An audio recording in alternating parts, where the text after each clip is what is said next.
समाज चैप्टर का ये 10वां क्लास होने वाला है, यानी कि 91 से लेके 100 तक के प्रश्नों को हम यहाँ देखेंगे।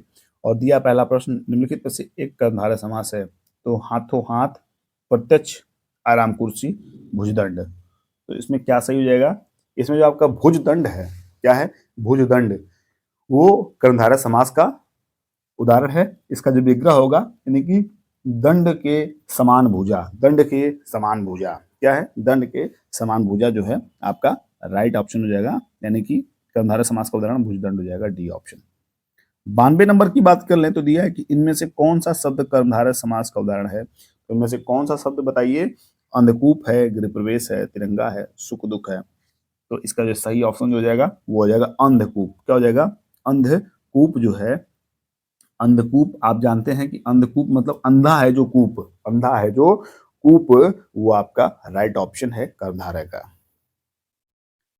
93 नंबर की बात कर लें, परमानंद। देखिए परमानंद, आप इसको मुझे लग रहा है कि 2 क्लास में पढ़ चुके हैं। परमानंद जो है किसका उदाहरण है? तो आपका तत्पुरुष में, तो सॉरी कर्मधारय में जाएगा, तो सी ऑप्शन इसमें भी आपको टिक करना पड़ेगा।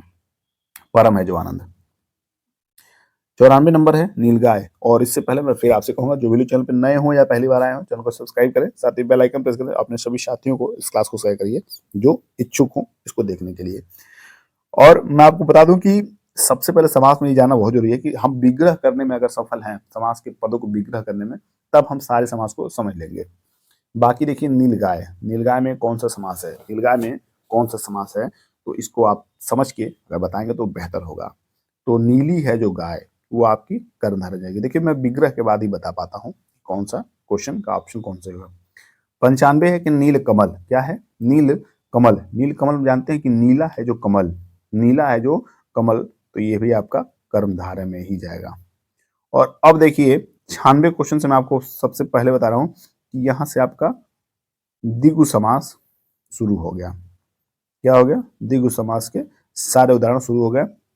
इनको आप अब जानते रहेंगे तो बढ़िया रहेगा। देखिए आपके सामने दिया है कि सतसई, सतसई, सत का मतलब, यहाँ सतसई का मतलब 700 दोहों का समूह। क्या है?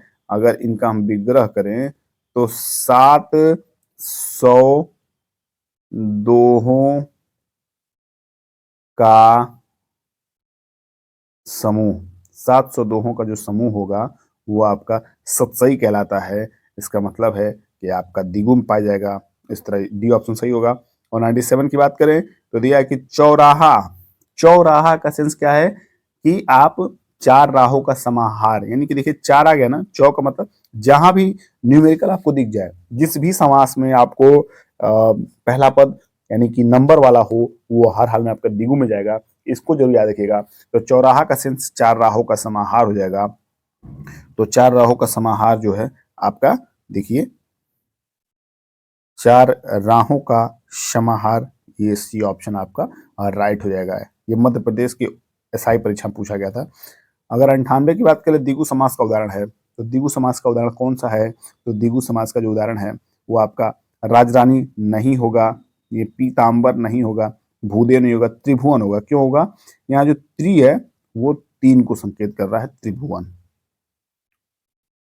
अब 99 की बात कर लें तो 99 दिया है कि पंचामृत में कौन सा समास है?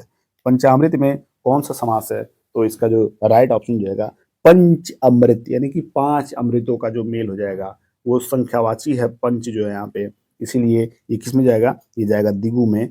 इस तरह डी ऑप्शन राइट हो जाएगा। अब इस क्लास के लास्ट क्वेश्चन को देख लेते हैं, 100 नंबर का।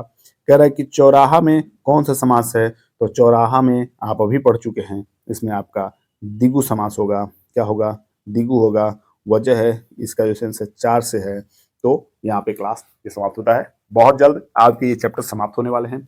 इसके बाद मैं एक पोल कराऊंगा, उस पोल में आप बताएंगे कौन सा चैप्टर होगा, और दूसरे मैं सोच रहा हूँ कि हर दिन जो है नए नए चैप्टर जो लाऊं और उसको समाप्त कर दूं। मेरी अपनी सोच है, बाकी कितना सफल हो पाता हूँ ये वक्त बताएगा। तो चलिए इस क्लास को ही समाप्त करते हैं, मिलते हैं अगले क्लास में। तब तक के लिए बाय बाय, टेक केयर।